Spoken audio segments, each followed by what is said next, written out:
Está la secretaria de Gobernación, Rosa Isela Rodríguez, el secretario de Seguridad y Protección Ciudadana, Omar García Harfuch, el secretario de la Defensa Nacional, el general Ricardo Trevilla Trejo, el secretario de Marina, el almirante Raimundo Pedro Morales Ángeles. Está la titular del Secretariado Ejecutivo del Sistema Nacional de Seguridad, Marcela Figueroa, y el comandante de la Guardia Nacional, el general Hernán Cortés Hernández. El día de hoy vamos a cambiar un poco el informe, porque como no ha cerrado el mes, nos vamos a esperar a dar la estadística hasta que no cierre el mes de mayo, porque pues ahora tenemos el informe solamente los primeros 15 días y como ustedes saben, cuando cierre el mes, después las fiscalías estatales todavía ajustan algunos números. Entonces preferimos no dar la estadística a mitad de mes, sino esperarnos al final de mes. Entonces hoy va a iniciar la secretaria Rosa Isela a hablar de atención a las causas y una acción que se hizo por parte de estudiantes de media superior y superior, de un tequio muy grande donde participaron casi 1 millón de jóvenes. Nos va a informar Rosa Isela. Después el general Hernán Cortés nos va a platicar de los distintos operativos que hay para la vigilancia de carreteras. Y finalmente el maestro Omar García Harfuch nos va a decir pues las distintas acciones que se han venido realizando y los resultados. Ese es el informe del día de hoy y después pasaríamos a sus preguntas. Adelante, Rosa Isela. Con su permiso, Presidenta. Muy buenos días tengan todas y todos ustedes. Hoy presentaremos los avances de atención a las causas con un enfoque de cultura y arte, como parte de la Estrategia Nacional de Seguridad. La cultura es la principal herramienta de la transformación, el arte y la creatividad desde la infancia, tal como establece el Plan Nacional de Desarrollo de este gobierno. Por instrucciones de la presidenta Claudia Sheinbaum, estamos trabajando en 7 entidades a las que hemos llevado diversas actividades culturales como convites, teatro, música, pintura, promoción de la lectura, actividades lúdicas, entre otras. Agradecemos a la Secretaría de Cultura, a la organización de convites culturales. Con su labor es posible realizar actividades creativas y artísticas. Además, vecinas y vecinos comparten sus saberes, historias y anécdotas, lo que contribuye a generar comunidad. Jóvenes y adolescentes se han acercado a ejercicios teatrales donde se expresan y autodescubren. Estamos fomentando aprendizajes saludables y en estos contextos es donde queremos que permanezcan. La música contagia alegría, felicidad y paz. Por eso, en conjunto, comunidades y gobierno, hemos trabajado para llevar orquestas a centros comunitarios y recintos culturales donde ofrecieron conciertos. El movimiento corporal como medio de comunicación permite que los sentires se representen, por eso también llevamos danza regional y contemporánea a población de todas las edades con una importante participación. Sabemos que expresiones artísticas como la pintura nos llevan a plasmar realidades y vivencias que reflejan identidad comunitaria. Con atención a las causas, jóvenes, niñas y niños se han incorporado a talleres y cursos para aprender técnicas básicas y pintar murales, sobre todo en los senderos de paz. Con la lectura también se construye paz, se conoce y vive nuestra historia, se aspira a transformar la realidad. Por eso se impulsa el hábito de leer, o mejor aún, el de reflexionar sobre el poder de la palabra escrita. Por ejemplo, en Ciudad Juárez, Chihuahua, las narradoras de paz de la Secretaría de Cultura leen cuentos y fragmentos de libros de personajes destacados que hacen énfasis en la construcción de paz y los valores. Con ello se despierta el interés de la población de acercarse a la lectura. Las causas que generan las violencias se atienden con prevención, mediante actividades lúdicas, con juegos de mesa y al aire libre, de destreza mental y manualidades. Transmitimos a niñas y niños que hay otras alternativas para la resolución de conflictos. Decirles que en 6 meses de trabajo constante y coordinado hemos atendido a casi 47,500 personas con las distintas actividades artísticas, culturales realizadas en territorio. Las 32 mesas de paz estatales y 266 regionales incorporaron en las jornadas por la paz la perspectiva de arte y cultura. Trabajamos en diferentes poblaciones, por ejemplo, en Puruándiro, Michoacán. Además de leer, las mujeres indígenas compartieron ideas y vivencias y se conversó sobre historias cautivadoras de autoras de la región. Además, las brigadas conformadas por personas servidoras públicas de los 3 órdenes de gobierno continúan visitando casa por casa a la población para identificar sus problemáticas y gestionar su atención. Vecinas y vecinos siguen sumándose a los comités de paz, desde los cuales, en coordinación con el Gobierno de México, impulsarán propuestas en beneficio de sus comunidades. Agradecemos a todas las instituciones federales que acercan sus programas y servicios a la población a través de las ferias de paz, donde las personas han tenido acompañamiento para realizar trámites de programas sociales, de salud, asesorías jurídicas y canalizaciones, entre muchas otras, como los integrantes de las Fuerzas Armadas, como la Secretaría de Bienestar, de Salud, del IMSS Bienestar, del ISSSTE, entre otros. En Chiapas se reactivó un semillero creativo de animación y teatro en San Cristóbal de las Casas. Mientras en Panteló se continuó con la entrega de aparatos funcionales a personas tzotziles y se dieron juguetes a niños y niños en el festival del municipio de Tila. Decir que la suma de todas estas actividades nos ha permitido brindar más de 1,486,000 atenciones. También reforzamos las acciones de prevención de adicciones entre la población adolescente y juvenil, con especial énfasis en evitar el consumo de fentanilo. Participamos también en la Jornada Nacional de Tequios, actividad coordinada por el Instituto Mexicano de la Juventud. Continuamos con Sí al Desarme, Sí a la Paz. La semana pasada comenzó a operar el módulo de canje en el atrio de la Catedral de Puebla, donde permanecerá hasta el viernes próximo. Agradecemos a la Iglesia Católica y al Estado todas las facilidades brindadas. Del 10 de enero al 19 de mayo se han intercambiado de manera voluntaria y anónima 1,610 armas de fuego, de las cuales 1,060 son armas cortas y 420 armas largas y 130 granadas, además de cartuchos y cargadores. También hemos canjeado más de 3,800 juguetes bélicos por juguetes didácticos para fomentar la cultura de la paz en nuestras infancias.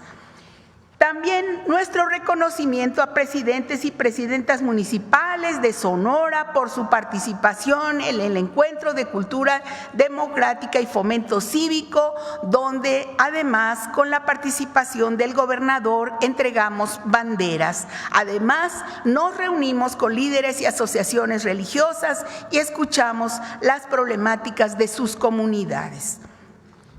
El Gobierno de México trabaja en sinergia con autoridades y sociedad para lograr el bien supremo, que es la felicidad del pueblo y el bienestar común. Solamente decir que por instrucción de la presidenta Claudia Sheinbaum, el pasado 14 de mayo se realizó una jornada nacional de tequios por la paz y en contra de las adicciones. La palabra tequio tiene raíces prehispánicas que puede entenderse como forma de participación comunitaria donde la comunidad ayuda y se transforma. En este ejercicio participaron miles de jóvenes en todo el país, desde los 15 hasta los 29 años. Se sumaron activamente instituciones de educación media superior, así como superior en los 32 estados, escuelas públicas, escuelas privadas, y se contó con el apoyo de los distintos niveles de gobierno, así como de jóvenes organizados en todo el país. En total participaron más de 1 millón de jóvenes de todas las entidades, recuperando más de 10,000 puntos a lo largo y ancho de México. Y ahí se realizaron actividades deportivas, culturales, en los espacios que se recuperaron. También presentaciones artísticas en donde participan los propios jóvenes. Esta participación fue inédita y demuestra el gran amor de los jóvenes a su patria. Esto fue organizado por el Instituto Mexicano de la Juventud. Ahora tenemos 2 videos, Presidenta, o al final, como de una vez. El de tequios, por favor, y luego atención a las causas.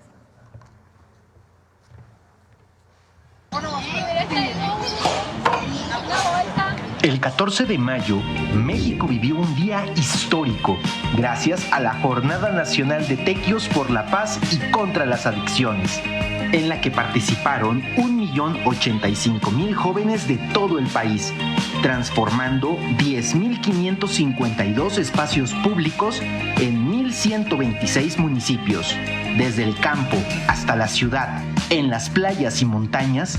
Todos los rincones de nuestra nación sintieron la fuerza de las juventudes y su pasión. Me gustaría ver un gran cambio iniciando con nosotros mismos. Me gusta mucho ayudar a la sociedad y que los jóvenes se inspiren y ayuden también. Así salvamos espacios para los jóvenes. La satisfacción de ayudar a la comunidad y trabajar en equipo me llena de alegría. Es muy importante invitar a todos a que sigamos haciendo esas actividades, que como vecinos te sumes y pues seguir rescatando espacios para nuestras juventudes. Cada brochazo, cada limpia, cada mural, cada tequio fue un acto de amor por su comunidad. Un acto de amor por México y por la paz que todas y todos queremos para nuestras familias. Porque cuando las y los jóvenes nos organizamos, México florece. Porque nosotras y nosotros somos el motor de esta transformación. Y apenas estamos comenzando.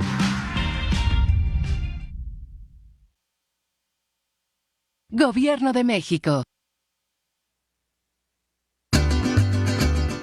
Con la estrategia que implementa el Gobierno de México para atender las causas que generan la violencia, se fortalece la convivencia dentro de las comunidades. A través de actividades artísticas y culturales, la población de todas las edades interactúa y participa en talleres de pintura, lecturas comunitarias, disfruta de la proyección de una película, de la música o del baile. Se divierte y al mismo tiempo conoce cosas nuevas. Llevar a las ferias de paz estas actividades es una manera de fortalecer valores como la empatía, la solidaridad, el respeto y el amor. La cultura es un derecho humano que contribuye a mejorar las condiciones de vida, lo que se traduce en bienestar social. Durante las ferias, en las cuales participan los gobiernos federal, estatales y municipales, también se brindan servicios de salud preventiva, educación, deporte, recuperación de espacios públicos y asesoría a la ciudadanía sobre programas sociales. brigadistas realizan recorridos casa por casa para acercar más de 100 programas y acciones de 38 instituciones federales. Además, Sí al Desarme, Sí a la Paz continúa en atrios de iglesias con el intercambio de manera voluntaria y anónima de armas de fuego por dinero en efectivo y juguetes bélicos por didácticos. Por eso, atender las causas es también fomentar la cultura popular y las expresiones comunitarias. Es justicia social. Gobierno de México. Con su permiso, señor presidente. Buen día tengan todas y todos ustedes. Con el propósito de atender el robo de transporte de carga, desde el inicio de la administración, la Presidenta de la República giró instrucciones a la Guardia Nacional para implementar una estrategia que permitiera reducir este fenómeno delictivo y al respecto, como hace ya varios meses se comentó en este espacio, se puso en práctica la estrategia Balam. Como parte del problema, la siguiente por favor, como parte del problema se identificaron 12 estados de la República y 22 tramos carreteros que concentran el 80% del robo de vehículos de carga y donde se determinó aplicar esta operación. Adelante. La estrategia involucra la actuación de diferentes componentes de la Guardia Nacional, actuando cada uno de ellos en el ámbito de su competencia. Las unidades de carreteras realizando patrullajes sobre las vías de comunicación, compañías de campo actuando como fuerzas de reacción ante incidentes, los medios aéreos tripulados y no tripulados llevando a cabo reconocimientos, obtención de información, así como células de inteligencia que despliegan para generar datos que lleven a la captura de los perpetradores de este delito. A la fecha, se dispone de un despliegue como parte de esta estrategia de 1,241 efectivos, 532 vehículos, 37 drones, 4 helicópteros, 2 aeronaves no tripuladas y 23 células de investigación. Después de 7 meses de su materialización, se ha logrado reducir en un 28% el robo de vehículos y se ha incrementado en 24% la recuperación de vehículos de carga en comparación con el mismo periodo anterior. Asimismo, adelante. En fecha más reciente, sobre la vía que va de la Ciudad de México a la capital poblana se aplica la operación Río Frío, que consiste en el refuerzo de la estrategia Balam con 164 efectivos, 36 vehículos, 2 aeronaves no tripuladas y 6 células de investigación. Este refuerzo contribuirá a reducir aún más los asaltos al transporte de carga y vehículos particulares, incrementando los niveles de seguridad en esta vía. Por otro lado, adelante por favor.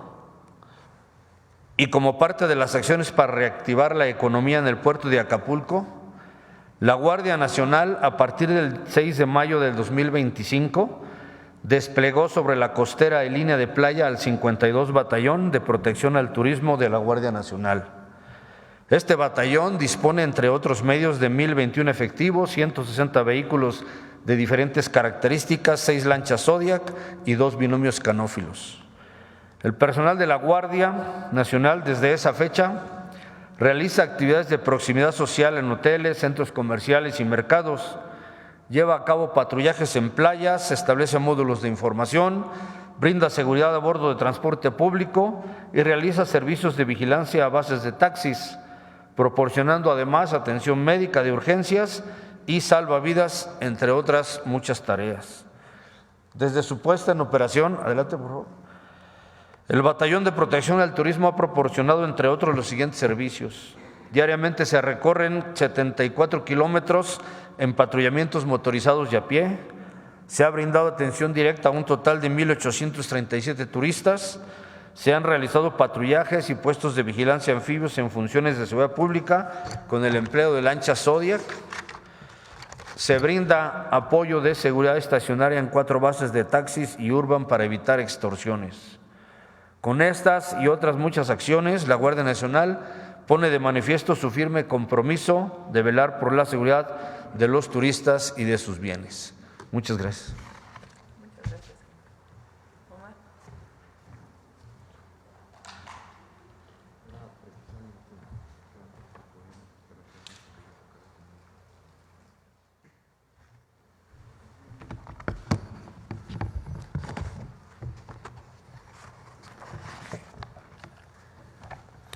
Con su permiso, Presidenta, muy buenos días.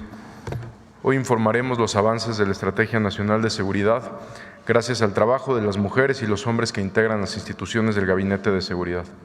Secretaría de la Defensa Nacional, Secretaría de Marina, Fiscalía General de la República, Secretaría de Seguridad y Protección Ciudadana, Guardia Nacional y el Centro Nacional de Inteligencia.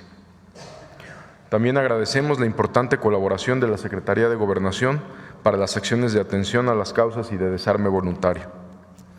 Bajo el liderazgo de la presidenta Claudia Sheinbaum, el Gabinete de Seguridad ha reforzado el trabajo estratégico y los trabajos de investigación e inteligencia, así como el aprovechamiento de herramientas tecnológicas. La coordinación eficaz entre las instituciones que conforman el Gabinete de Seguridad y las entidades federativas ha permitido la ejecución de operativos estratégicos de alto impacto. Gracias a estos esfuerzos conjuntos, hemos logrado la detención de operadores de diversos grupos delictivos que habían atentado contra la paz y la seguridad de nuestras comunidades. Quiero subrayar que muchas de estas detenciones corresponden a objetivos prioritarios en distintos estados del país, responsables de delitos que afectan directamente la vida cotidiana de las familias mexicanas, como la extorsión, el homicidio, tráfico de drogas y armas. Cada captura, cada detención representa un avance hacia la recuperación de la tranquilidad de nuestros territorios. En representación de mis compañeros del Gabinete de Seguridad, quiero destacar las siguientes acciones realizadas en los últimos 15 días. En Jalisco, derivados de trabajos de inteligencia realizados por la Secretaría de la Defensa Nacional, el Centro Nacional de Inteligencia y la Secretaría de Seguridad, en coordinación interinstitucional fue detenido Alfredo N., alias El Conejo, jefe de plaza en el suroeste de Zacatecas, vinculado con el trasiego de drogas, distribución de armas de fuego, homicidios y extorsiones, por lo que era considerado uno de los principales generadores de violencia de Cártel Jalisco Nueva Generación en dicha región. Las investigaciones permitieron identificar que desde el pasado mes de abril, esta persona se trasladó al municipio de Ixtlán del Río, Nayarit, para resguardarse ante los operativos de las autoridades. Posteriormente, se trasladó a Magdalena, Jalisco, donde se desplegó un operativo encabezado por el Ejército, en el cual fue detenido en compañía de Isidro N. Alfredo N. cuenta con una orden de aprehensión en el estado de Zacatecas por delitos de extorsión, cohecho y asociación delictuosa, mientras que Isidro N. se desempeñaba como funcionario público en dicho municipio. En Michoacán se llevó a cabo un despliegue coordinado, encabezado por personal de la Secretaría de Marina y personal de la Secretaría de Seguridad de Investigación. En el poblado de Huizontla, tras obtener información por parte del Centro Nacional de Inteligencia sobre la concentración de un grupo de personas armadas capacitadas en el uso de armamento de alto calibre y explosivos, vinculadas a delitos como extorsión, homicidio y privación ilegal de la libertad en la región.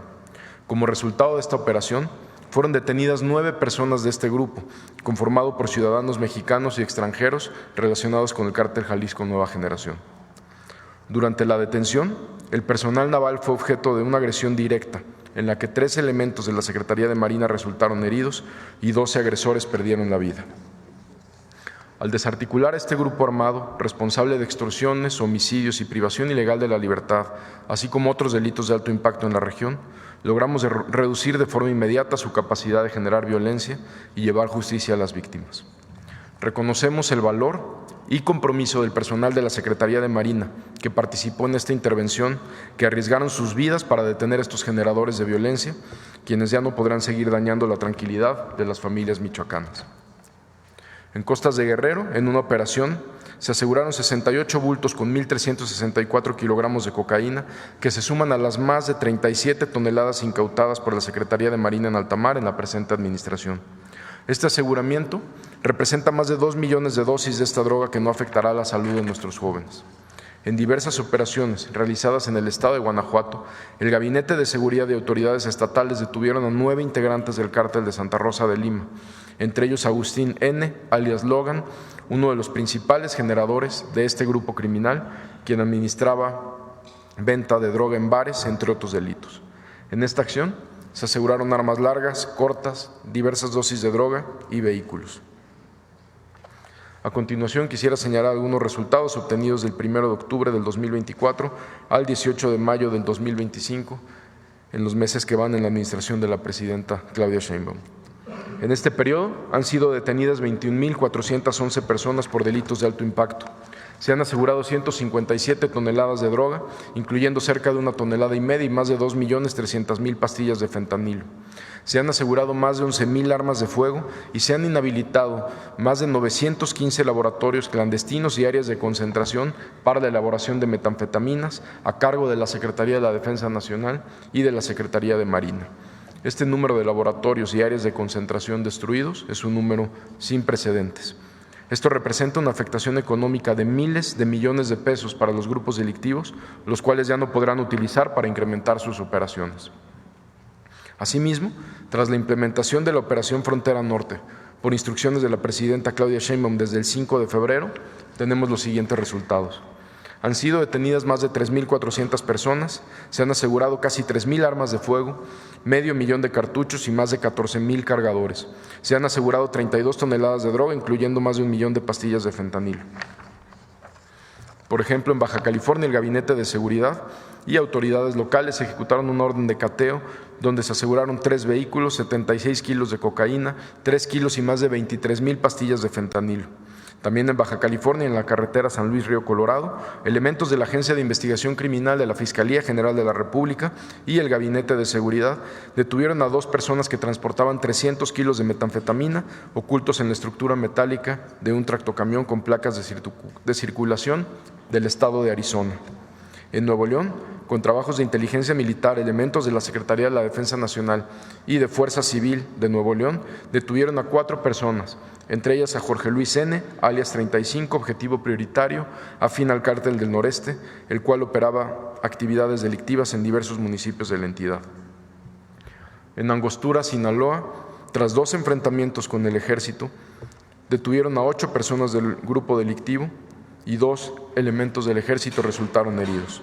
En estas acciones se aseguraron 6 vehículos con blindaje artesanal, armas largas, un fusil Barrett, ametralladoras, armas cortas, cargadores, cartuchos, una granada de mano y equipo táctico. En respuesta a estas detenciones, integrantes de la delincuencia organizada realizaron bloqueos en las carreteras de los municipios de Guasave, Guamúchil, Los Mochis, Ahome y Salvador Alvarado, las cuales fueron recuperadas por las autoridades. Varios de los vehículos y de las camionetas que participaron en estos bloqueos han sido aseguradas en días posteriores por el Ejército mexicano. En Culiacán, Sinaloa, mediante acciones coordinadas por las instituciones que integran el Gabinete de Seguridad, fueron detenidas 11 personas a quienes se les aseguraron diversas armas de fuego, vehículos y equipo táctico. Cabe destacar que los detenidos son considerados generadores de violencia, integrantes de una célula delictiva de sicarios perteneciente al Cártel de Sinaloa, facción Los Chapitos. En Nogales, Sonora, se cumplimentó una orden de aprehensión con fines de extradición por tráfico de drogas contra José Juan, alias J3, líder del grupo delictivo Los Demonios, afín a la facción Los Mayos. Se les aseguraron armas largas, cortas y cartuchos. A este sujeto se le relaciona con el tráfico de armas y droga y delitos como extorsión, homicidios y secuestro. Además, era requerido por la Corte Federal del Distrito para el Estado de Arizona por el delito de asociación delictuosa y contra la salud. En Hermosillo, Sonora, fueron detenidas 3 personas que formaban parte del grupo delictivo Los Salazar, asegurándoles armas cortas, armas largas, cargadores, cartuchos y un vehículo con reporte de robo en Estados Unidos. Estas detenciones y aseguramientos nos permiten fortalecer la seguridad de nuestras comunidades fronterizas y representan menos actos delictivos y menos sustancias dañinas que envenenan a la juventud y destruyen familias. Por otra parte, por instrucciones de la presidenta Claudia Sheinbaum, se han reforzado las acciones coordinadas en el estado de Veracruz, lo que ha dado los siguientes resultados. Han sido detenidas 1.254 personas y se han asegurado 8 toneladas de droga, así como 400 armas de fuego, 1.028 vehículos y una embarcación. Se detuvo a un sujeto relacionado con el homicidio de un exalcalde del municipio ocurrido el 16 de diciembre del 2022. A esta misma persona se le relaciona con el homicidio de una candidata a la presidencia municipal el pasado 11 de mayo del presente año. En Teocelo fue detenido Francisco Javier N., alias El Veterano, considerado como objetivo prioritario y uno de los 10 prófugos más buscados del FBI e integrantes de la Mara Salvatrucha. Se le acusa de conspiración narcoterrorista, de crimen organizado y tráfico de extranjeros de acuerdo con el FBI. Esta persona operaba en Estados Unidos, México y El Salvador, por lo que se ofrecía una recompensa en su contra. En Poza Rica, derivado de información de inteligencia, fueron detenidos 8 integrantes de Cártel Jalisco Nueva Generación, donde se les aseguraron armas largas, cortas, cartuchos y vehículos. Finalmente, en operaciones realizadas en diferentes municipios con información del Centro Nacional de Inteligencia, se catearon 9 inmuebles donde fueron detenidas 9 personas. También quiero destacar que por instrucciones de la presidenta Claudia Sheinbaum, el secretario de la Defensa Nacional, el general Ricardo Trevilla, y el almirante secretario, el almirante Morales, nos hemos trasladado a estados como Guanajuato y Baja California Sur para supervisar directamente el despliegue de seguridad en estas entidades y dar seguimiento puntual a las acciones implementadas.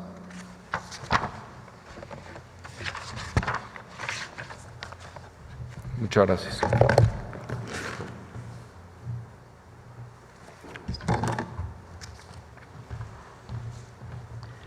Bueno, pues esta es la información del día de hoy y pasamos a las preguntas. Adelante. Gracias, Presidenta. Muy buenos días. Gaspar Vela, de Grupo Milenio. ¿Hay alguna información? Vimos que hace unos minutos el secretario de Seguridad…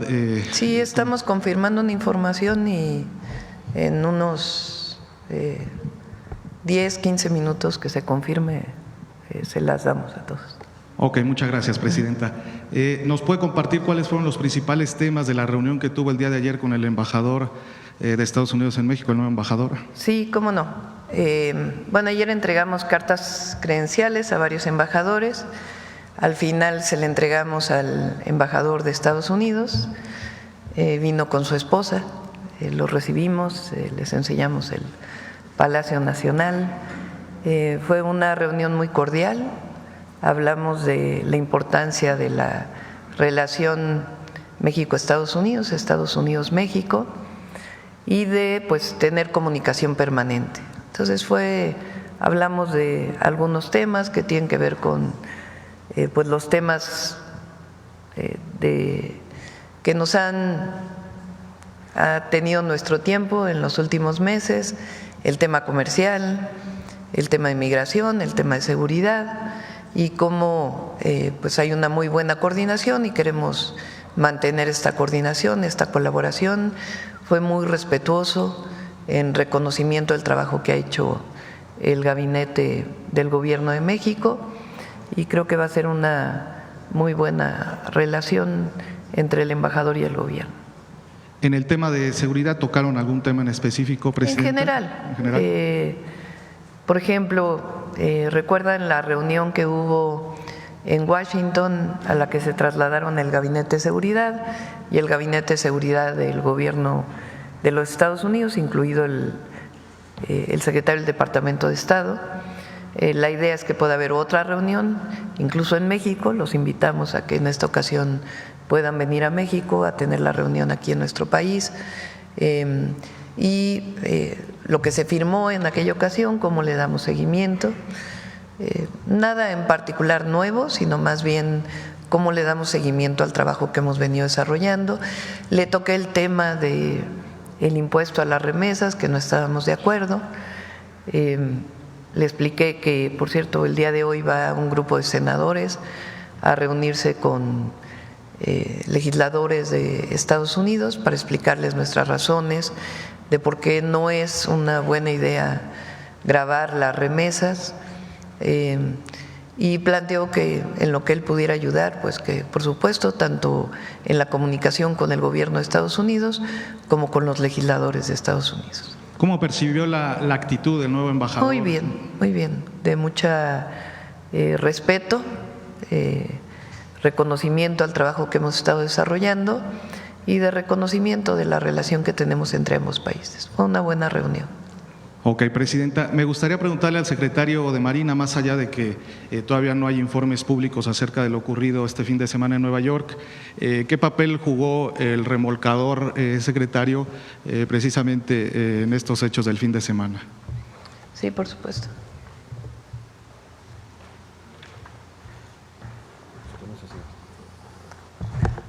Bien, muy buenos días. Bien, el buque Cuauhtémoc tiene una misión de adiestramiento y además es un embajador. Entonces, todos sus viajes los hace acorde a la norma internacional. Y en particular en Nueva York, el buque tiene que ser controlado por un piloto de puerto especializado del gobierno de Nueva York. Entonces, toda la maniobra que hizo el barco desde que zarpa del muelle hasta que tiene la colisión está bajo el control del piloto.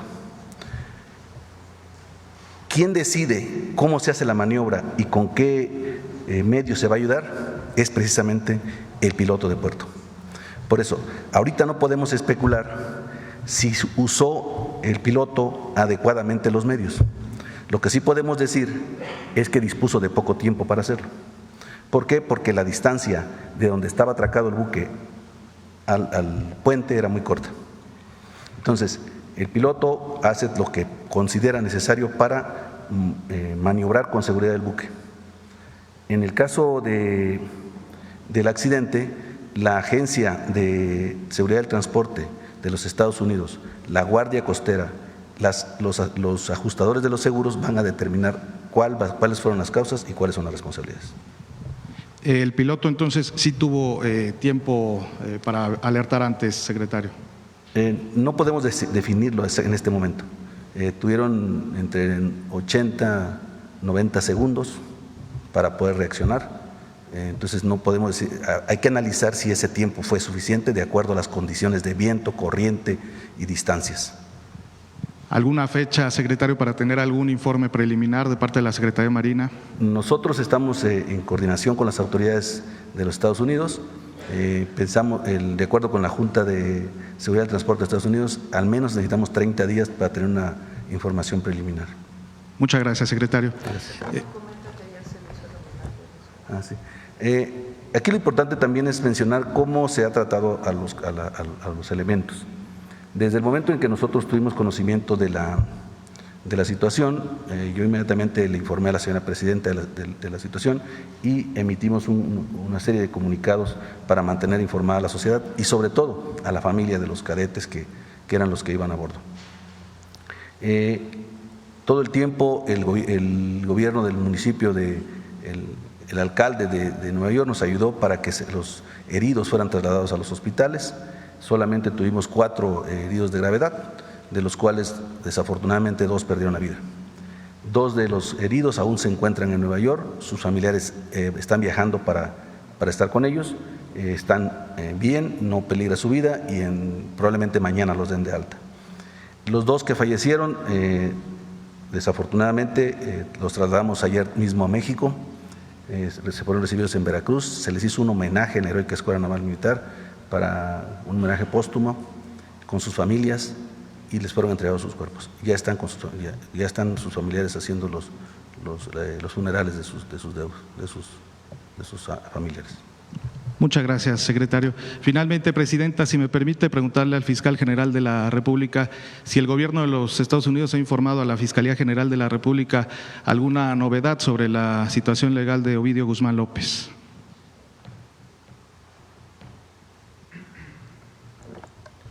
Sobre ese particular, creo que es muy importante recordar que hay 4 miembros de esa familia procesados en los Estados Unidos, el padre y 3 hijos, y que uno de los factores de violencia más importantes en esa zona en México es otro miembro de esa familia. Sobre ese particular, cuando nosotros intentamos la judicialización de lo que ocurrió allá en Culiacán, un juez federal nos impuso la obligación de que a través de las autoridades norteamericanas se ratificara lo que nosotros habíamos hecho.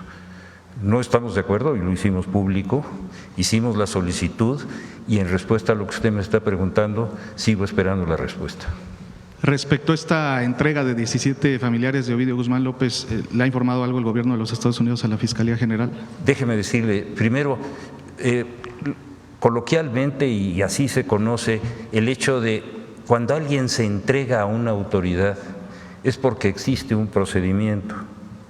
dentro de nuestro país, esas personas no tienen ningún procedimiento y por lo tanto esa figura de entrega para México no es así. Tampoco sabemos que haya ningún procedimiento legal en contra de ellos en los Estados Unidos. Simplemente actuaron con libertad, cruzaron la frontera y tuvieron un encuentro con autoridades federales norteamericanas que tienen que vincularse con todo lo que le acabo de decir a usted. Ok, muchas gracias por la precisión fiscal. Nada más una última pregunta sobre Pedro Insunza Coronel y Pedro Insunza Noriega, quienes fueron acusados de narcoterrorismo en los Estados Unidos. El gobierno de los Estados Unidos ha solicitado algo respecto a ellos a la Fiscalía General y preguntarle también si cuentan con orden de aprehensión con fines de extradición ellos. No hemos todavía recibido ninguna información, estamos en espera de ello y antes de dar cualquier respuesta necesitamos saber qué es lo que nos solicitaron. ¿Tienen esta orden de aprehensión con fines de extradición ellos? No le puedo decir hasta que no tenga yo la certeza. Ok, ¿y en México qué acusaciones tienen estas dos personas? En este momento estoy esperando que venga esa información para vincularla a ver si existe alguna liga con eso. No tenemos en este momento ningún dato. Muchas gracias, fiscal. A usted, señor. Muchas gracias, presidenta. Adelante. Gracias. Buenos días, presidenta. Joana Flores, de Grupo ASIR. Presidenta, me gustaría comentarle, hoy tenemos en nuestra estación, se hizo un trabajo con taxistas concesionados del Aeropuerto Internacional de la Ciudad de México. Se fue y se les preguntó sobre algunos rumores que han estado ocurriendo y que están ahí entre ellos también discutiendo sobre que la FIFA está pidiéndole al gobierno de México que durante el periodo del Mundial salgan los concesionados del aeropuerto y se pueda permitir el servicio de taxis por aplicación. Preguntarle, presidenta, si esto es así, porque bueno, existe preocupación por parte de estos taxistas. ¿Hay alguno sobre eso?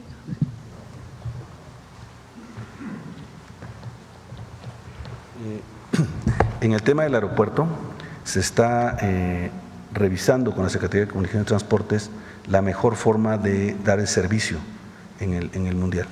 Por el momento no se están vulnerando de ninguna manera los derechos de los concesionarios.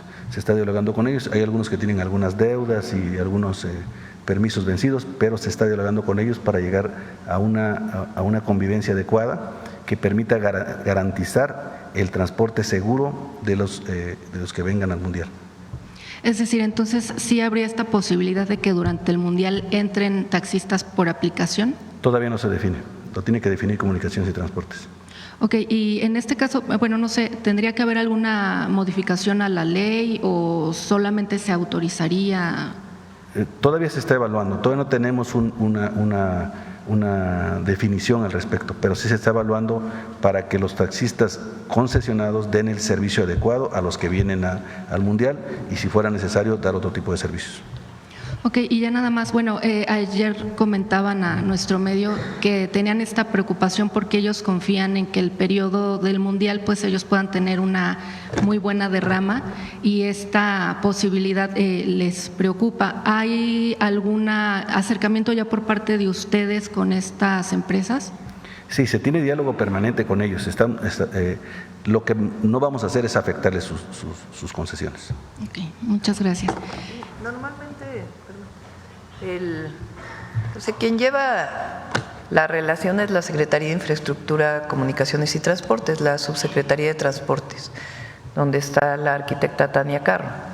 Obviamente el Aeropuerto Internacional de la Ciudad de México, Benito Juárez, pues está bajo la coordinación y operación de la Secretaría de Marina. Entonces hay comunicación permanente y no se va a afectar a los taxistas. Se está buscando pues la mejor forma de operar durante el Mundial porque van a venir muchísimos visitantes. Gracias, presidenta. Y también en otro tema me gustaría conocer su opinión. Usted nos ha hablado en las últimas semanas de todo el trabajo y la inversión que han hecho en el estado de Guerrero, principalmente en Acapulco. Sin embargo, bueno, este fin de semana se llevó a cabo un festival, el Acamoto 2025, donde prevaleció el desorden. Pues a ver si este tipo de eventos, doctora, no pues también perjudican las acciones que ustedes están haciendo para recuperar el puerto. Es un evento que se venía realizando ya, no es nuevo, Y vamos a hablar con la gobernadora y la presidenta municipal, porque en efecto, pues primero es muy peligroso para quien asiste. Hubo varios fallecidos por accidente de motocicleta, entonces pues tiene que regularse. Y después, en efecto, pues la basura y todo lo que generan. Entonces vamos a hablar, es una actividad que tiene el gobierno municipal y el gobierno del estado, y vamos a hablar con ellos para que si se vuelve a desarrollar, pues que haya mucho más medidas de orden en el puerto. Gracias, presidenta. Y ya nada más por último, bueno, sobre este tema del buque, se hablaba ayer en Estados Unidos, daban esta información también de la existencia de llamadas previas de auxilio. Saber si nos pueden comentar un poco más, ¿fueron del buque o del piloto?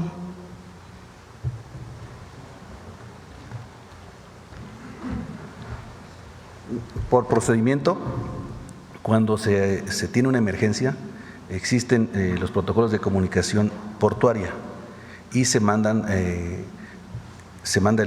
llamada de apoyo. Más que, esta no fue de auxilio, más que fueron llamadas de apoyo a la Guardia Costera para que pudiera mandar más remolcadores. Eso fue.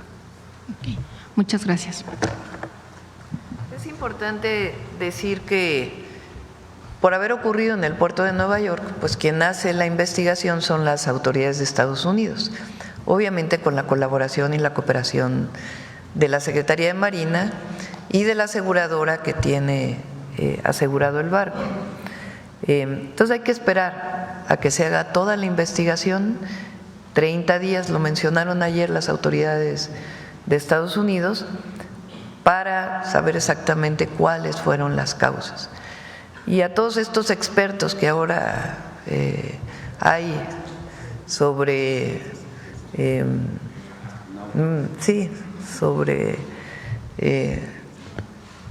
todo lo naval, pues hay que esperar, y hay coordinación, hay cooperación y se está esperando. Y aprovecho también pues para hacer un homenaje a los jóvenes,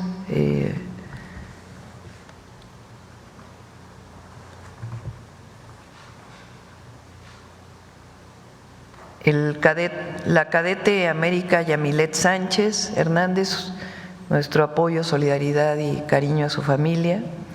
Ella nació en el 2004 de Jalapa, Veracruz, juró lealtad a la bandera en solemne ceremonia conmemorativa, se distinguió por su gran desempeño académico y militar dentro del plantel, en aptitudes también de natación.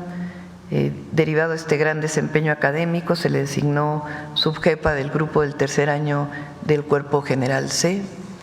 Y en el caso del cadete Adal Jair Maldonado Marcos, 23 años, causó alta en la Armada de México, en el astillero de Marina de Salina Cruz, Oaxaca, el 16 de abril del 2021.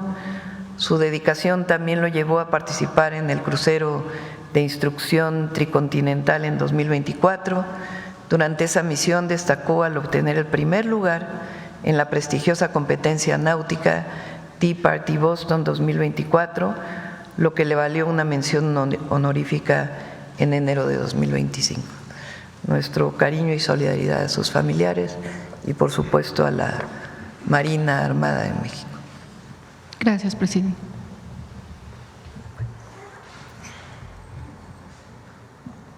Gracias. Anne Viña de Le Monde de Francia.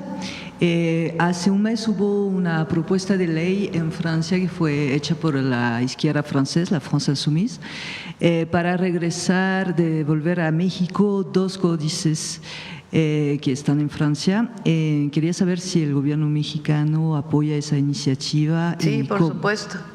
¿Quieres comentar algo, José Alfonso? Tú que estuviste, adelante. José Alfonso fue embajador para el Parlamento Europeo y conoce, además de ser un erudito, conoce en particular este tema. Adelante. Gracias, con su venia, presidenta, con su venia, secretarias, secretarios. Sí, en efecto, es muy importante para México, sobre todo hoy, en este año que estamos cumpliendo 7 siglos de grandeza cultural de México, Tenochtitlan.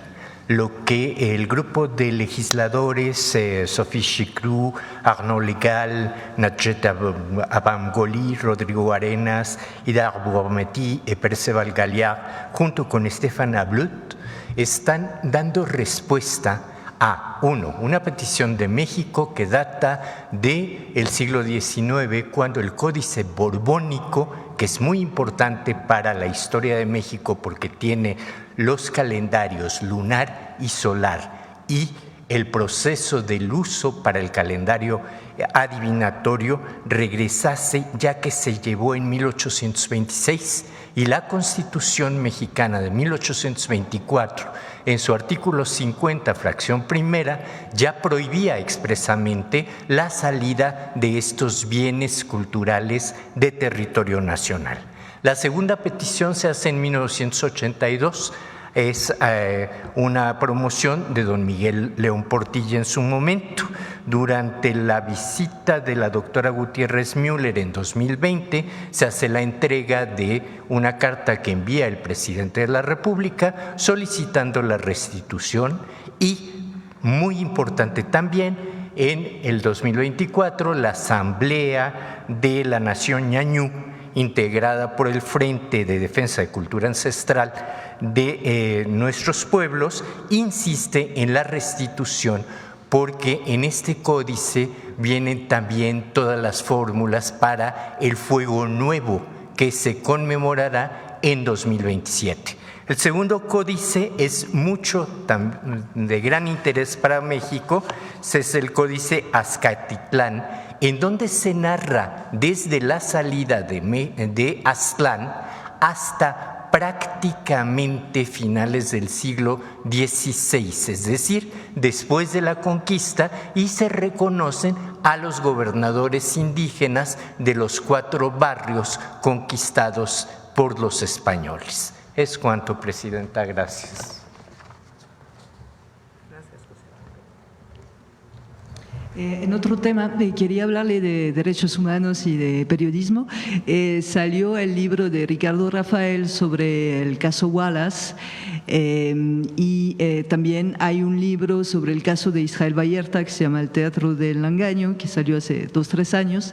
En esos 2 libros pues demuestran que los detenidos acusados fueron torturados, en fin, un montón de horrores, y esos 2 casos ahora están esperando sentencia. En el caso de Israel Vallarta, pues en primera instancia, y en el caso Wallace es un amparo que está en la Corte Suprema ahora.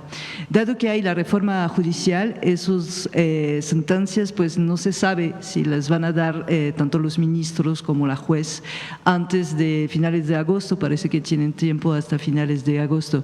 La pregunta es, ¿no hay manera de que esos casos que son prioritarios dado el tiempo que han pasado esa gente y dado pues la tortura y etcétera, que sean prioritarios para que no haga, para que otro juez no retoma el caso y que dura otros años? Fiscal, usted tiene más información. Es muy importante tener en cuenta algo que se ha dicho en muchas ocasiones y creo que es importante repetirlo. De acuerdo con la legislación mexicana, que es totalmente constitucional, el artículo 133 y 134 del Código Nacional de Procedimientos Penales establece con toda precisión que la decisión de cualquier procedimiento judicial corresponde al Poder Judicial de la Federación en este caso. Es decir, esto es un asunto independiente y autónomo del Poder Judicial de la Federación que tiene que dar cuenta sobre eso. Las autoridades administrativas, a partir del momento en que se inicia una judicialización, dejan de ser autoridad y se vuelven parte. Y esas sentencias a las que usted se refiere están en manos de la autoridad judicial y esa es la que tiene que dar cuenta sobre esto. No sé si esté claro. Sí, pero ¿se podría saber por qué la Fiscalía pide 330 años de cárcel para Israel Vallarta, dado las múltiples violaciones que no puedo explicar ahora porque son muchas? No es el caso en el que se hizo esa operación, son una serie de procedimientos que se han acumulado en esa persona y en las personas que colaboraron con él, y todos esos procedimientos dan esas cantidades y eso lo ha determinado y lo ha aceptado procesalmente el Poder Judicial. ¿Sí está claro? Sí, pero en los dos casos, tanto el caso Huaraz como el caso de Israel Vallarta, fue la Procuraduría General de la República en la época que estaba responsable, pero hubo muchas violaciones, imagino que el señor sabe de eso. Por supuesto. Están tomados en cuenta, porque cuando ustedes piden 330 años de cárcel, parece que no está tan tomado en cuenta el hecho de que hubo tortura, montaje y más cosas, ¿no? En los dos casos, ¿no? Tanto Wallace como… Son casos distintos, ¿eh? Sí, son casos distintos, pero son las mismas personas que están… Pero volvemos a lo mismo. A partir del momento en que se judicializa un procedimiento penal, este se vuelve público. Es decir, todos los elementos de imputación, todas las pruebas de cargo y de descargo quedan a disposición de la autoridad judicial. A partir de ese momento, las autoridades de procuración de justicia, tanto locales como federales, actúan como parte en la defensa del área que les corresponde. Esa pregunta que usted hace está total y absolutamente establecida con toda claridad en esos procedimientos que son públicos, a los que usted y cualquiera de nosotros puede intervenir. Entonces, ahí está la respuesta que usted nos está pidiendo. Ya es una respuesta de la que tiene que valorar el Poder Judicial.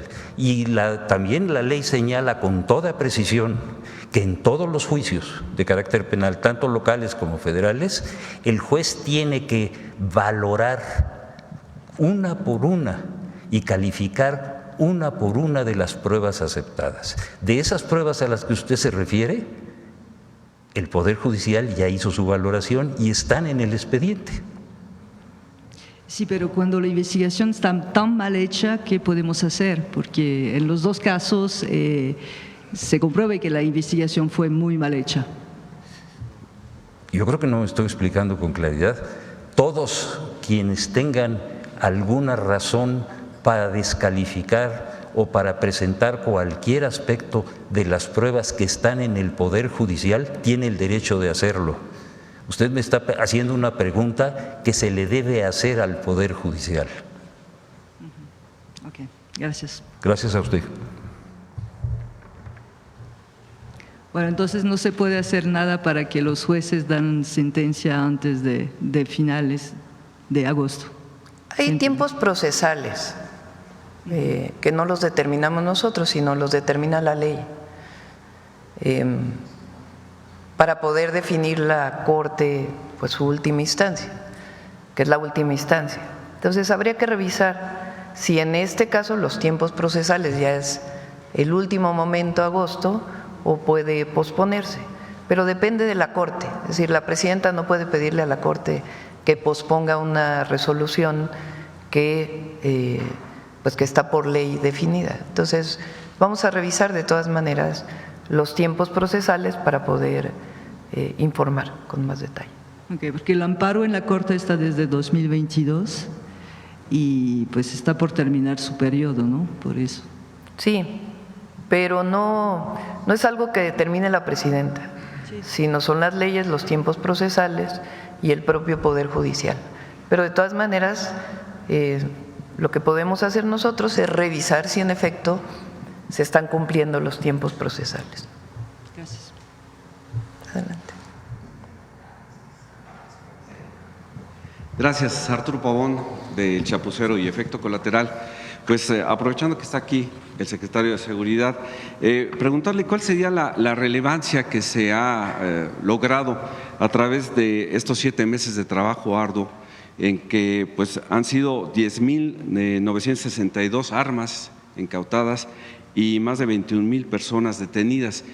¿Cuál es la relevancia? ¿Qué es lo que nos trae ahora este resultado? ¿A quién era la pregunta? Al secretario, sí.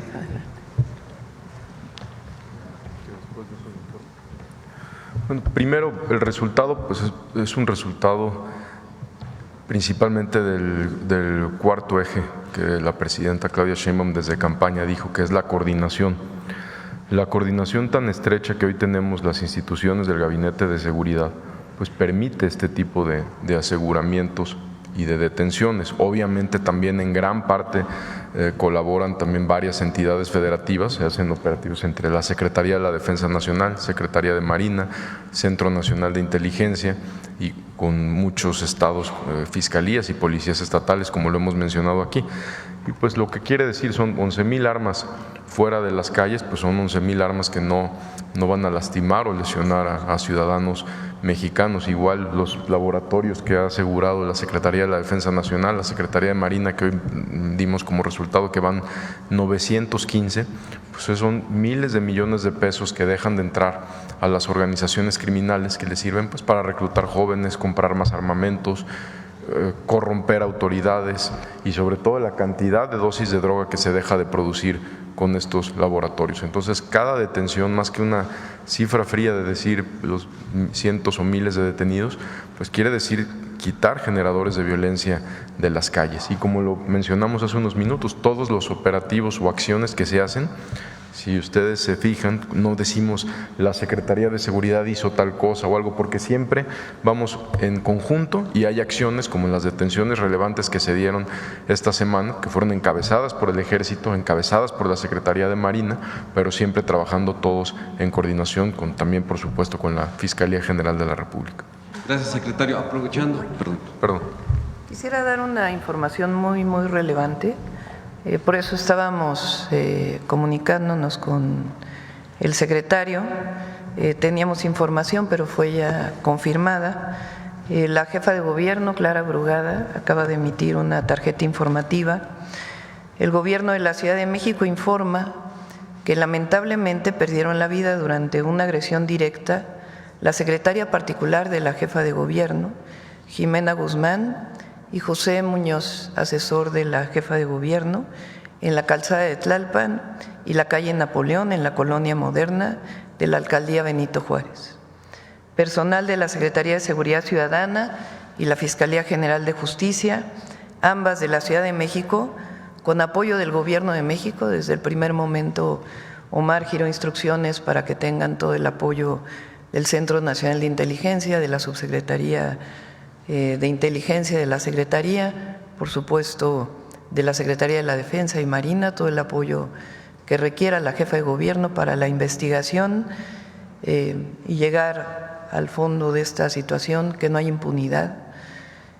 Con apoyo del Gobierno de México, ya realizan las investigaciones correspondientes para determinar el móvil de la agresión. Además, se realiza el análisis de las cámaras de videovigilancia en la zona para identificar a los probables responsables que se sabe viajaban a bordo de una motocicleta, los agresores. No habrá impunidad, los responsables serán detenidos y deberán enfrentar la justicia. Desde el Gobierno de la Ciudad de México enviamos condolencias a sus familiares. Desde el Gobierno de México enviamos condolencias a sus familiares, todo el apoyo que requiera la jefa de gobierno. Vamos a llegar al fondo de esta situación y que haya justicia. Y nuestro apoyo incondicional a la jefa de gobierno y, por supuesto, nuestra solidaridad de apoyo a los familiares de estas dos personas. Vienen trabajando en nuestro movimiento desde hace mucho tiempo. Los conocemos, nuestra solidaridad a sus familias, a Clara, y vamos a darle todo el apoyo que requiera por parte del Gobierno de México. No sabemos hasta ahora, no tenemos más información más que esta, y por supuesto vamos a estar dando la información. Es pues lamentable, y yo creo que el gremio que está aquí acompañándonos, pues muchos que conocíamos a estas personas, pues lo lamentamos. Sí. Bueno, mi siguiente pregunta, igual para el secretario de Seguridad, distrayéndolo ahorita de este momento. Hemos visto que en Ecatepec, Estado de México, es el lugar que se eligió para recibir las primeras solicitudes pues de las plazas para miembros que hagan investigación en la Secretaría. ¿Nos podría platicar ¿cuál es la trascendencia de que sea en Ecatepec? Sabemos que es un ámbito un poquito complejo en México. Sobre la convocatoria de investigadores. Así es. No, se hizo a nivel nacional y se hizo de manera electrónica. Lo que pasa es que en Ecatepec hay unas oficinas del Servicio de Protección Federal. Entonces también ahí es donde pueden llegar a inscribirse, pero también en Constituyentes, también en diversos lugares de la República. La convocatoria es vía electrónica. Van más de 25,000 jóvenes que se registran para querer participar en esta convocatoria de investigadores y sumarse pues, a la estrategia de la Secretaría de Defensa Nacional, de la Secretaría de Marina. Pero no es que sea Ecatepec en específico, es que en Ecatepec hay una sede del Servicio de Protección Federal perteneciente a la Secretaría y es uno de los lugares donde también pueden llevar sus papeles. Muchas gracias. Y bueno, ya nada más para finalizar al fiscal Gersmanero, nada más preguntarle si pues en las próximas acusaciones que se hagan a los juzgadores que dejaron libres a múltiples generadores de violencia, ¿están tomados en cuenta también aquellos jueces que dejaron salir a gente que después en un acto de venganza tomaron la vida de algunos elementos de la Guardia Nacional, del Ejército y de las policías? Mire usted, el tema que usted establece es fundamental. Hay una queja a nivel nacional por parte de todas las autoridades de procuración, de justicia y de investigación de que se den ese tipo de libertades que después generan toda una cadena, no solamente de impunidad, sino de delincuencia. En todos esos casos, siempre que se dan ese tipo de privilegios procesales que resultan con la fuga de la persona o con un acto inmediato o mediato de delincuencia, inmediatamente se inicia el procedimiento sobre ese mismo expediente con la responsabilidad del que incumplió. Es decir, la ley en ese sentido es muy clara. Lo único que se cambió fue la obligación del juez de valorar, con todo respeto a los derechos humanos de las víctimas, porque parece que ese es el tema que es fundamental. Sí, es la obligación defender a las víctimas. Y en este caso se hace exactamente como usted lo está diciendo. Después de que se elija al nuevo Poder Judicial, ¿se espera que ya no haya ese tipo de impunidad? Bueno, por lo menos se va a esperar algo que era muy importante. No sé si usted se acuerde que en un dictado interno administrativo de la Suprema Corte y del Consejo de la Judicatura decidieron que no se podía iniciar un procedimiento en contra de un juez si ellos no lo aceptaban, lo cual es absolutamente desproporcionado e inconstitucional. En esta reforma tan importante del Poder Judicial, ese privilegio ya se terminó. Así es de que tenemos todos los expedientes listos, que no son pocos. Muchas gracias. Gracias, presidente. A ver, el compañero estaba aquí desde hace 2 días, que no. La semana pasada, el comentarista de Fox News, Bill O'Reilly, hizo un comentario en alusión a usted y a los integrantes del gabinete. Él dice y afirma, y dado que Fox News tiene una amplia ascendencia con la Casa Blanca, dado que ha aportado 3 o 4 funcionarios, uno de los cuales la visitó a usted, ella, recientemente, afirmando que en México todavía se soborna a los funcionarios públicos, por un lado. Por el otro lado, afirmó que Acapulco es rehén del narcotráfico y está tomado por el narcotráfico. Y dijo que en Baja California Sur es visible la presencia del crimen organizado en los edificios, en las plazas públicas, por el poder del dinero. Y lamentó que la actual presidencia de México no colabora estrechamente con el presidente Trump por temor. Entonces, me gustaría una reflexión de usted, presidenta, y también de su gabinete, porque usted me parece que respondió a otra expresión que se dio en el Air Force One, en la que se hace alusión también al gobierno mexicano, en el que se afirma, el titular del Air Force One en su viaje al Medio Oriente, que tal vez hay temor por parte de quien le respondió viajando a Bobarijame, en Chihuahua, a donde íbamos periodistas y se nos pedía el crimen organizado en otros tiempos, que por qué estábamos ahí. Usted aparentemente, o a eso interpreta servidor, fue a ese punto donde se encuentra un triángulo peligroso, respondiendo, le pregunto al Air Force One. Ese es el primer planteamiento, y su servidor le mandó una carta a sus redes a Bill O'Reilly, que después me gustaría contar con la información de su secretario de la Defensa, el de Marina y el de Seguridad, para responderle a este prestigiado comentarista que no hay ningún funcionario en México que reciba dinero del crimen organizado o el kickback que ellos denominan hacia nosotros. Como primer planteamiento, Presidenta. Pues si tiene pruebas, que las presente. O sea, lo que no puede ser es decir sin ningún fundamento. Todo periodista, sea de un medio estadounidense, francés, alemán, chino, sudafricano, sudamericano, asiático, de cualquier lugar del mundo, tiene una responsabilidad, y es sustentar la información en fuentes. Entonces, decir que existe sobornos y que la presidenta tiene miedo, y pues ¿en qué fundamento? ¿Cuál es su fundamento? Entonces, no voy a entrar en el tema personal, porque no, eso lo decide el pueblo de México, no lo decide un periodista de Fox News. Vamos a poner los resultados que presenta hoy el secretario. Hay una lámina que da los resultados de los últimos 15 días.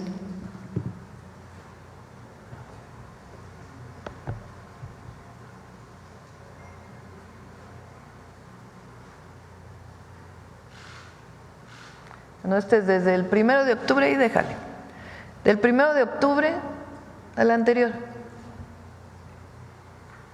Del 1 de octubre de 2024 al 18 de mayo de 2025, el resultado del Gabinete de Seguridad del Gobierno de México, en coordinación con los estados de la República, ha incautado 10.962 armas de fuego, ha destruido 915 laboratorios, 915 laboratorios, 157 toneladas de droga incautada, y hay 21.411 detenidos. Además de lo que hacemos todos los días en atención a las causas que generan la violencia. Estos resultados no se tendrían si no fuera por un trabajo permanente, cotidiano, coordinado, y por el gran equipo que tenemos, que son profesionales, trabajadores, y que tienen como visión servir a la gente, servir al pueblo. Entonces, ese es el trabajo que hemos hecho. Ayer, hace 2 días, el titular del FBI dijo que la frontera de México era muy segura. Entonces, ¿a quién le hacemos caso a uno o le hacemos caso al otro? Entonces, nosotros, ¿qué nos define? Responsabilidad, honestidad, honradez y responsabilidad. Y la responsabilidad tiene que ver, primero, con no traicionar los principios de donde venimos, nuestras causas. Y la responsabilidad tiene que ver con trabajar todos los días, 24 horas, para servir al pueblo de México y para construir seguridad y paz, que por lo demás tienen que venir de la justicia, justicia social, justicia en todos los términos, y de un sistema de justicia pues que realmente responda al pueblo y a la justicia. Presidenta, la Cancillería ya le entregó a usted el artículo 9 de la Convención de Viena de Agentes Diplomáticos y Consulares, que especifica a cada uno de los nuevos representantes a los que usted recibió ayer hasta dónde es su facultad de intervenir en temas internos. Si me permite brevemente hacer una historia de los embajadores de Estados Unidos en México. John Gavin Pablos, quien representó a Ronald Reagan durante los sexenios de José López Portillo y Miguel de la Madrid, dado que los presidentes o cancilleres en funciones, Bernardo Sepúlveda o Miguel de la Madrid, tal vez desconocieron ese artículo 9 de la Convención de Viena, le toleraron, tal vez en un caso similar a Ken Salazar, decir que México era un narcogobierno y acusar directamente a los secretarios de Estado del presidente de la Madrid de esa estirpe. ¿Cuenta usted ya con ese artículo 9 de la Convención de Viena de agentes diplomáticos para delimitar el quehacer de cada uno de estos embajadores que llegan y le presentan a usted, como lo dispone esta norma, sus cartas credenciales? Todos son muy respetuosos, todos han sido muy respetuosos. Cuando hay alguna cuestión en la que no se está de acuerdo, se habla con ellos. Si recuerdan, al final del periodo del presidente López Obrador, pues él marcó una pausa en la relación con el embajador de Estados Unidos, entre otras cosas, pues por la información relacionada con el caso que conocemos de Sinaloa. Pero en este caso estoy convencida que va a haber una buena relación. Digo, el acontecimiento histórico de mayor relevancia de un injerencismo de un embajador de Estados Unidos, pues fue el embajador Wilson con el golpe de Estado a Madero. Entonces, eso ya no ha pasado afortunadamente y no va a pasar porque hay respeto. Finalmente, Presidenta, dado que se encuentra la Secretaria de Gobernación y aquí hay dos secretarios de gobierno a la izquierda y a la derecha que se desempeñaron cuando usted fue jefa de la Ciudad de México, la primera de ellas es la Secretaria de Gobernación y el segundo fue nuestro representante ante la UNESCO.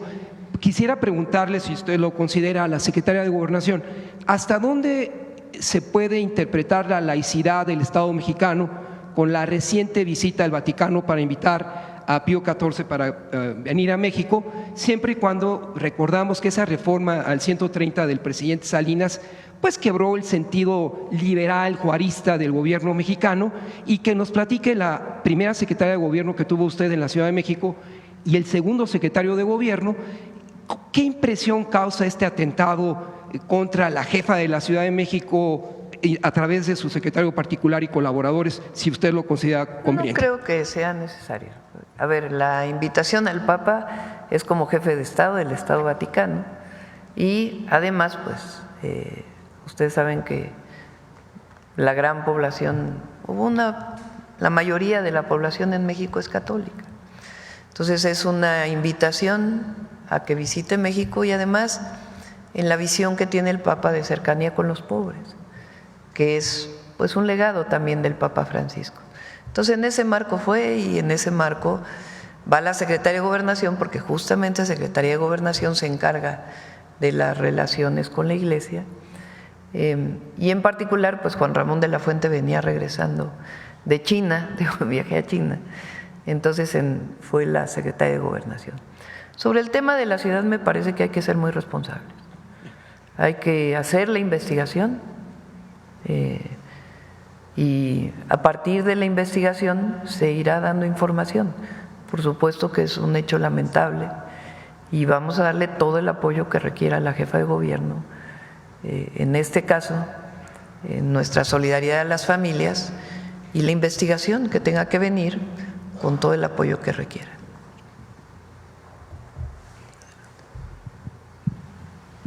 Gracias, Presidenta. Buenos días. Karina Aguilar, de Diario 24 Horas. Preguntarle en este momento sobre el tema del buque Cuauhtémoc, ¿a cargo de quién está la vigilancia y el resguardo del buque? Almirante.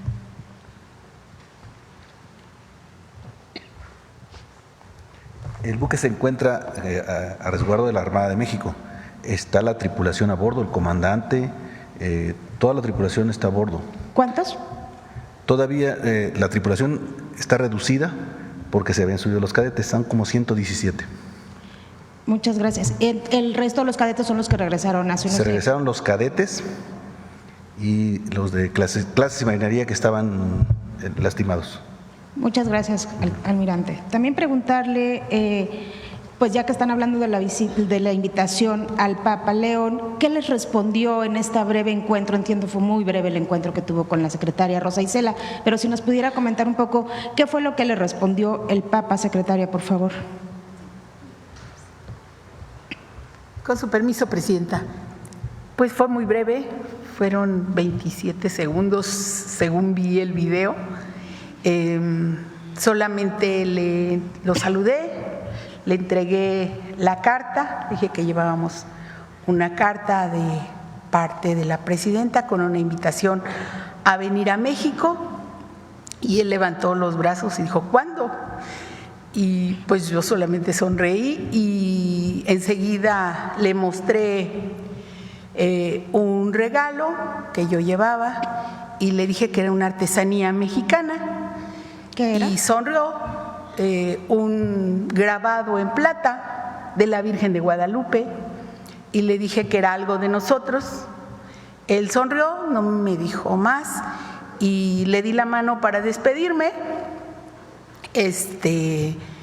Y fue cuando ya nos habíamos despedido, y fue cuando él me dijo, por favor, dele los saludos y bendiciones, así dijo, a la presidenta y también al pueblo de México. Y ya, gracias. Y yo le hice así, ya me fui. Eso fue todo. Muchas gracias, secretaria. Presidenta, el día de ayer hubo un hecho histórico. Un ciudadano fue obligado por la fiscalía, a través de la fiscalía, porque había un litigio, a ofrecer una disculpa pública al presidente del Senado.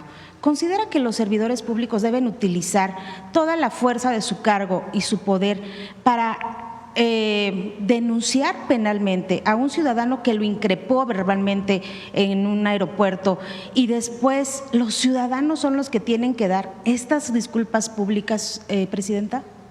Bueno, lo que entiendo, me informaron ahora, lo pregunté en el Gabinete de Seguridad cómo fue este tema, no es que la Fiscalía le haya ordenado, sino es un acuerdo conciliatorio. Hay salidas que tiene nuestro sistema penal acusatorio previo a la sanción de un juez o previo a que siga el proceso, y también cuando viene el proceso también hay distintas salidas. Y entiendo que la salida que pactaron fue la disculpa pública. Ese es el origen, digamos. Entonces, llegan a un acuerdo y el acuerdo es la disculpa pública.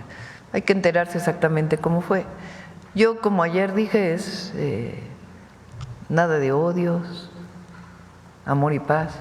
Pero no siente yoga a todo mundo. Pero no siente un precedente en contra de los ciudadanos. Pues es un acuerdo entre dos personas que deciden que la salida sea una disculpa pública. No conozco muy bien.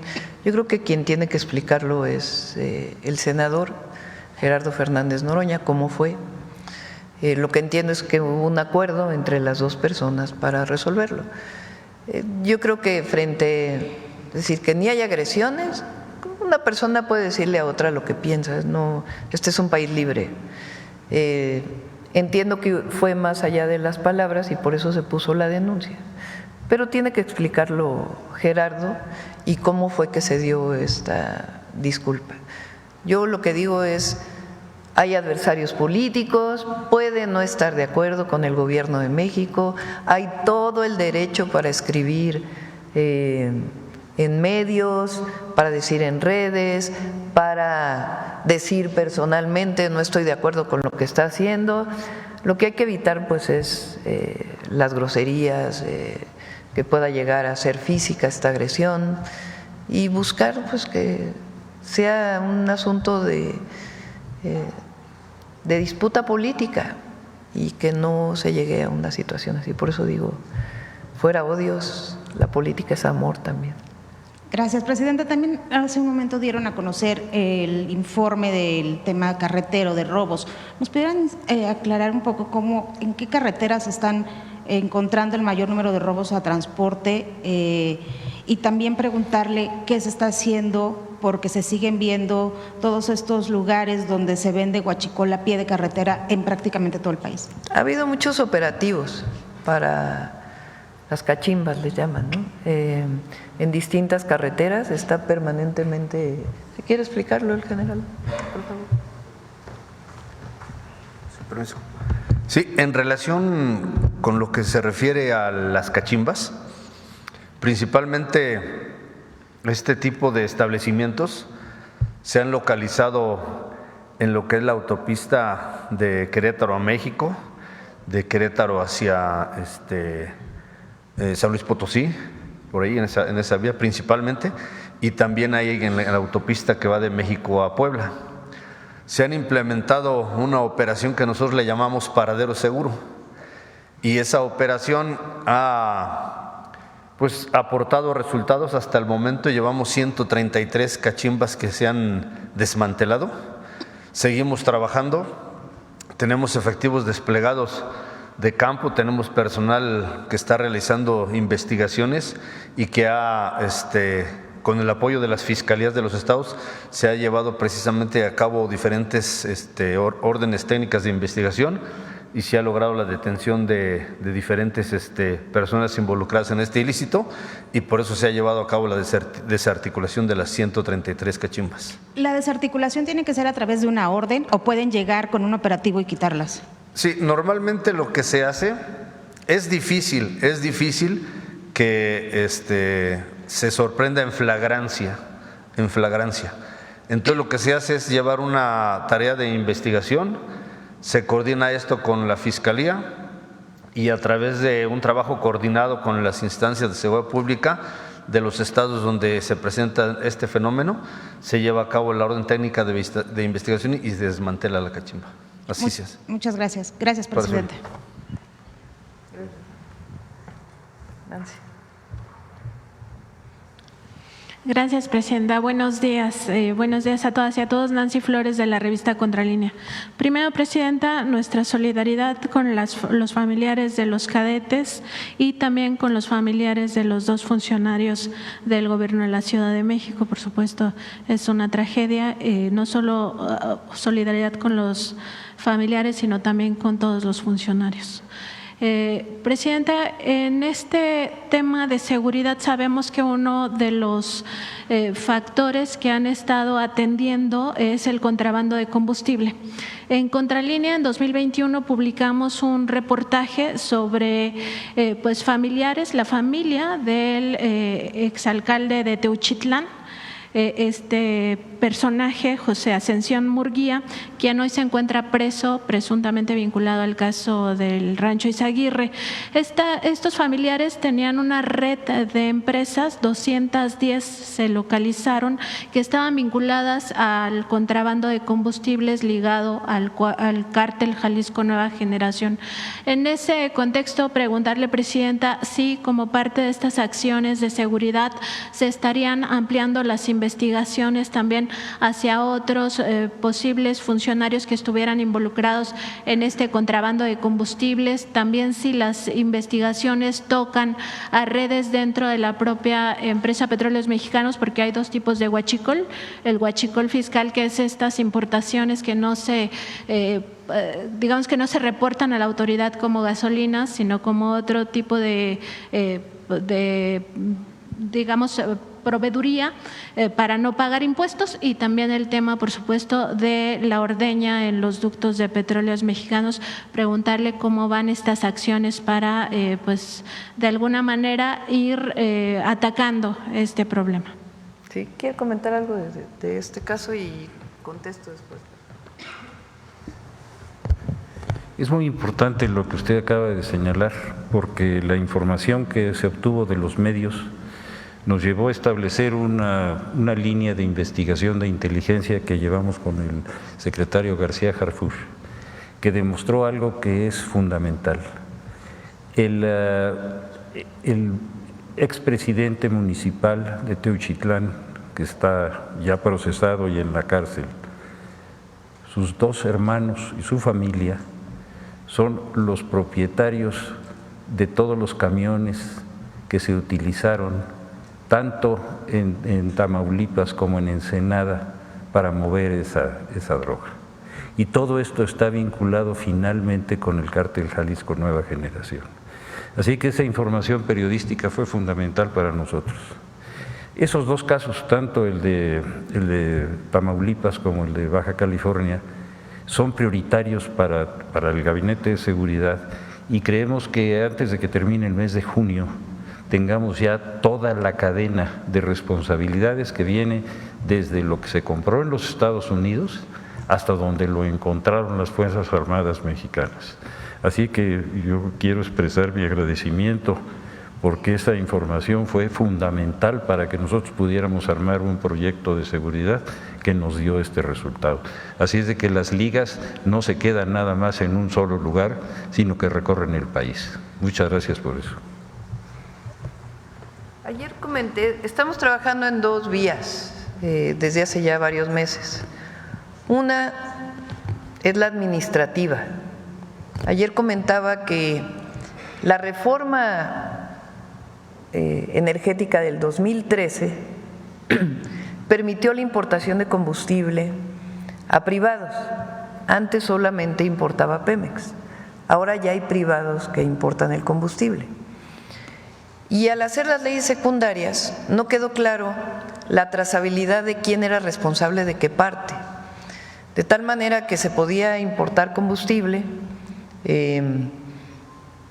con un permiso, después venía otro permiso para llevarlo de un lugar a otro permiso para almacenarlo, otro permiso para almacenar y llevarlo a la estación de servicio. Y no había una trazabilidad, una plataforma que dijera, a ver, esta gota de combustible, de gasolina que entró, ¿a dónde llegó?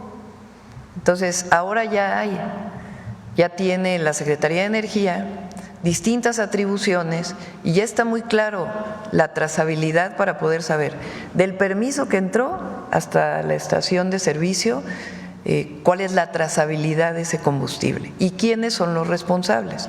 Eso lo ha estado trabajando Secretaría de Energía y las sanciones, en caso de que no se cumpla, administrativas, Profeco, la Agencia Ambiental, la CEA, y distintas instituciones que tienen que darle esta trazabilidad, permisos y que se pueda verificar. Esa es una parte.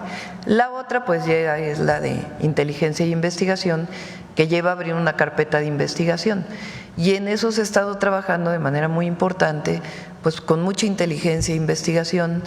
De ahí pues se han incautado una cantidad muy importante de combustible, se cambiaron normas incluso de la aduana en donde se permitía internamiento temporal, ya no se permite, y la investigación penal pues que está desarrollándose con las instituciones de seguridad y obviamente coordinada por la Fiscalía General de la República. Entonces en ese proceso se está en este momento.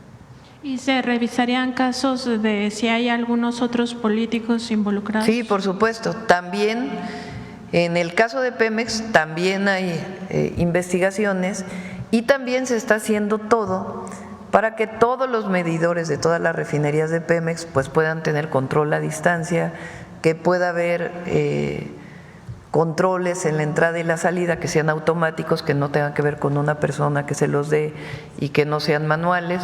En todo eso se está trabajando para prevenir y además para en aquellos casos en donde se encuentra o donde ya se encontró que hubo entrada de combustible al país y venta de combustible ilegal y almacenamiento ilegal, pues toda la investigación penal que se requiere.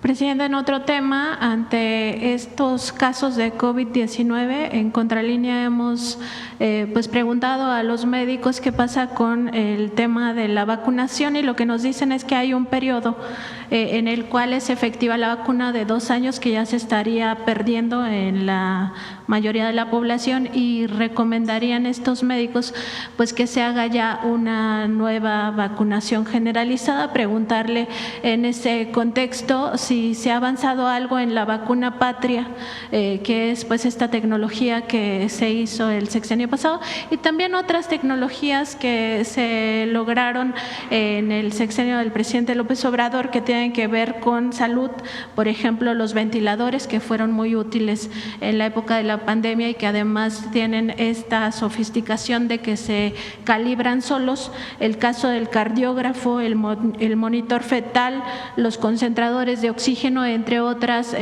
pues tecnologías que se desarrollaron. Si pudiera también en algún momento venir la Secretaria de Ciencia a explicarnos cómo van todas esas tecnologías. Sí, en el primer caso de la vacunación, la orientación de Secretaría de Salud es que la vacunación sea para personas vulnerables, aquellos que tienen diabetes, hipertensión, que tenemos cierta edad. Entonces, hay poblaciones que están determinadas y hubo su campaña de vacunación en diciembre para el COVID y influenza y otras vacunas que son necesarias. Y va a seguir habiendo las campañas de vacunación, particularmente en el invierno. Justamente el día de ayer, en la reunión de salud, los lunes nos reunimos para salud, hablamos de la compra de vacunas para COVID para el siguiente periodo. Una parte va a ser la patria y otra parte van a ser otras vacunas. Hay interés incluso de que no solamente la patria, sino haya otras vacunas que tengan su propia producción en nuestro país. Entonces, el martes que viene salud y les podemos pedir que lo detallen. Y también estas otras innovaciones tecnológicas que se desarrollaron por CONACYT en el sexenio del presidente López Obrador, todas ellas siguen en desarrollo. El tema pues ahora es su masificación y otras más que estamos planteando. Entonces sí se sigue la política de desarrollo tecnológico propio. Y, Presidenta, también sabemos que a finales del sexenio pasado se inició una investigación para determinar si desde la Secretaría de Hacienda y Crédito Público se había dispuesto de una parte de las pensiones del magisterio para destinarlas a fondos de inversión extranjeros, incluidos algunos de alto riesgo. Se habían identificado algunos en Emiratos Árabes Unidos, así como en pequeños fondos de inversión que no estaban regulados en México. Preguntarle si se tiene conocimiento de esta investigación en su administración, viene del sexenio pasado, y también si, sobre todo si este dinero pues está resguardado, estas pensiones que maneja directamente la Secretaría de Hacienda. Sí, sigue la investigación y le pedimos al secretario de Hacienda que pueda informar. Y por último, ya que está aquí la Secretaría de Gobernación, aprovechar para preguntarle el tema de casinos, que tiene que ver también con estos permisos que se habrían dado.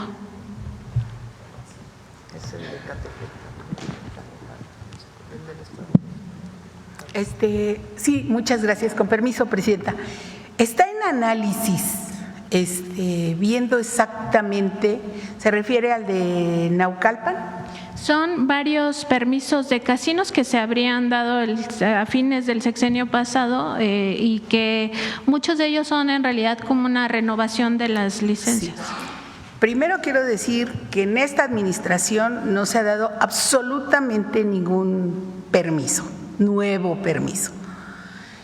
En la administración anterior sí hubo algunos, pero no fueron porque los secretarios o los encargados hayan querido dar este permiso, son orden de jueces, pero está en investigación cómo se dieron y cuáles fueron las acciones. O sea, no es una cosa definida porque no se han abierto nuevos. Muchas veces los solicitan y los dejan ahí como para la especulación. En segundo lugar, sí, efectivamente en esta administración hay varias investigaciones sobre varios casos que se han dado. Tuvimos una reunión con los casineros, permisionarios y todo, una reunión donde se juntaron todos los grupos. Yo les dije como 3 cuestiones, digamos, en resumen. Una, les dije por delante que no iba a permitir ningún acto de corrupción con mi personal, así directo, y que aquellos casineros que hicieran actos de corrupción con el personal les iba a cerrar los casinos y que a los servidores públicos pues iba a actuar en consecuencia. Entonces, que se acababa la corrupción, que nosotros no tenemos ningún tema de intereses en los casinos, ni mucho menos, y que tampoco se iban a permitir nuevos permisos. Entonces, lo que sí les dijimos es que íbamos a revisar la ley, porque es una de sus peticiones, dado que la ley viene de 1947, que íbamos a revisar la ley y que el gobierno tiene especial interés en que se regularice digamos, el tema de los amparos y muchos más, porque lo que queremos pues son ingresos a las arcas del gobierno. Que sí, transparencia, sí caminemos por la no corrupción. Ustedes no van a estar por parte del gobierno federal con intermediarios, personas que vayan en mi representación. No tengo representantes, no tengo intermediarios, revisemos la ley, pero sí queremos que paguen sus impuestos. Entonces ese fue el acuerdo, digamos, y se está revisando la ley. Esperamos para septiembre, octubre, tener alguna propuesta. Gracias, gracias, presidenta. A ver, la última ya. Presidente, buenos días. Israel Aldave, de Grupo Fórmula. Respecto a este lamentable acontecimiento de la mañana, sé que es una información en transcurso que compete al Gobierno de la Ciudad de México, pero preguntarle si ustedes, con esta cercanía con la administración local, ¿tenían conocimiento de que estos dos servidores públicos hayan sido víctimas de alguna amenaza? No tenemos, yo creo que no hay que especular, y no tenemos conocimiento. Son personas pues que vienen trabajando desde hace mucho tiempo, no usan ni siquiera vigilancia, nada, pues son compañeros. Y hay que ver la investigación para poder pues conocer cuál es la causa y apoyar en todo lo que podamos. ¿Se va a reunir hoy usted con la jefa de gobierno? Pues ahora terminando voy a hablar con ella y pues el secretario va a estar en contacto permanente con el secretario de Seguridad del Gobierno de la Ciudad de México y por supuesto con la Fiscalía General de Justicia. Finalmente, si me permite, el tema de la CENTE, de la disidencia magisterial, siguen expandiendo su campamento ya a varias calles del centro de la ciudad, ya hay quejas de los comerciantes, se está afectando a la ciudadanía. Ellos no quieren diálogo, dicen que no aceptan este incremento. Hoy va a haber diálogo, hoy hay una mesa de trabajo con la Secretaria de Gobernación y el Secretario de Educación. Gracias. Bueno, muchas gracias a todas y a todos. Lo dejamos aquí y nos vemos mañana. Gracias.